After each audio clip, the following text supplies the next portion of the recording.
Hello दोस्तों, my name Rajesh Negi और एक बार मेरे वीडियो में फिर से आपको स्वागत है। आज हम पढ़ेंगे बीएससी थर्ड ईयर की ऑर्गेनिक केमिस्ट्री का एक और मेन टॉपिक पीएमआर स्पेक्ट्रम के बारे में।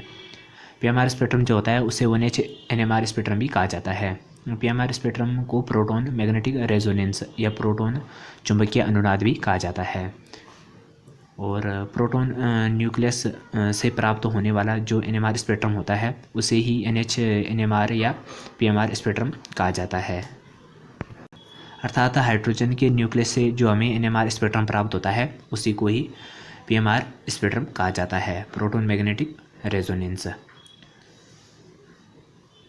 जब हम प्रोटॉन को किसी स्ट्रॉन्ग मैग्नेटिक फील्ड में रख देते हैं तो प्रोटॉन जो होता है वो एनर्जी को अवशोषित करने लगता है, जिससे कि उसका जो एनर्जी लेवल होता है वह लो एनर्जी लेवल से हाई एनर्जी लेवल में चला जाता है। जैसे कि यहाँ पर ये एब्सॉर्प्शन रेडिएशन है और इस तरफ एक स्ट्रॉन्ग मैग्नेटिक फील्ड है। तो जब प्रोटॉन को स्ट्रॉन्ग मैग्नेटिक फील्ड में रखा जाता है तो एनर्जी को अवशोषित करने लगता है और वह लो एनर्जी लेवल से उच्च एनर्जी लेवल में चला जाता है, और जिससे कि हमें उच्च एनर्जी लेवल में एक सिग्नल प्राप्त होता है। और सिग्नलों की संख्या जो होती है वो प्रोटॉनों की संख्या पर निर्भर करती है। और इस तरफ एब्सॉर्प्शन रेडिएशन है और इस तरफ स्ट्रॉन्ग मैग्नेटिक फील्ड है। और जैसे जैसे प्रोटॉन मैग्नेटिक फील्ड में एनर्जी को अवशोषित करता है उसका एनर्जी लेवल भी बढ़ने लगता है, और जिससे कि हमें सिग्नल प्राप्त होते हैं। और जो सिग्नलों की संख्या होती है वो प्रोटॉनों की संख्या पर निर्भर करती है। जैसा कि पिछली वीडियो में बताया था मैंने, जैसे कि यहाँ पर एक ये ट्यूब है, इस ट्यूब के अंदर हमें वो पदार्थ भरा है जिसका हमें एनएमआर स्पेक्ट्रम ज्ञात करना है, और यहाँ पर तो स्ट्रॉन्ग मैग्नेटिक फील्ड है। और इसके अंदर जो प्रोटॉन है वह एनर्जी को अवशोषित करता है, और एनर्जी को अवशोषित करता है जो प्रोटॉन, उसमें रेडियो तरंगों की फ्रीक्वेंसी भी डाली जाती है, जिससे कि जो यहाँ जैसे जैसे ये प्रोटॉन एनर्जी को अवशोषित करता है उसके अवशोषण को डिटेक्टर के द्वारा डिटेक्ट कर लिया जाता है और फिर उसे कंप्यूटर में दिखाया जाता है। और कंप्यूटर में हमें जो ग्राफ दिखता है वो इस प्रकार का होता है, और जो कि एब्सॉर्प्शन रेडिएशन इस तरफ है और इसका जो स्ट्रॉन्ग मैग्नेटिक फील्ड है वो इस तरफ है। और इस अवस्था में स्पेक्ट्रम में एक सिग्नल उत्पन्न होता है जिसे कि एब्सॉर्प्शन पिक कहा जाता है। इसकी एक छोटी डेफिनेशन है। जब रेडिएशन के एब्सॉर्प्शन तथा मैग्नेटिक फील्ड के स्ट्रेंथ के बीच में, अर्थात जब रेडिएशन के एब्सॉर्प्शन और बृहस्पतिक क्षेत्र के बीच में एक ग्राफ खींचा जाता है तो उसे पीएमआर स्पेक्ट्रम कहा जाता है। अब हम इसमें देखते हैं कि पीएमआर स्पेक्ट्रम के अध्ययन के लिए निम्न बातों को ध्यान में रखना अति आवश्यक है। जैसे कि सिग्नलों की जो संख्या होती है वो प्रोटॉनों के सेटों पर निर्भर करती है।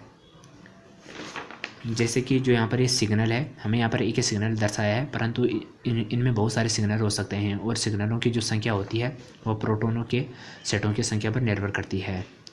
और सिग्नल की पोजीशन, और तीसरा है सिग्नल की तीव्रता, और चौथा है सिग्नल की विपातन अर्थात स्प्लिटिंग।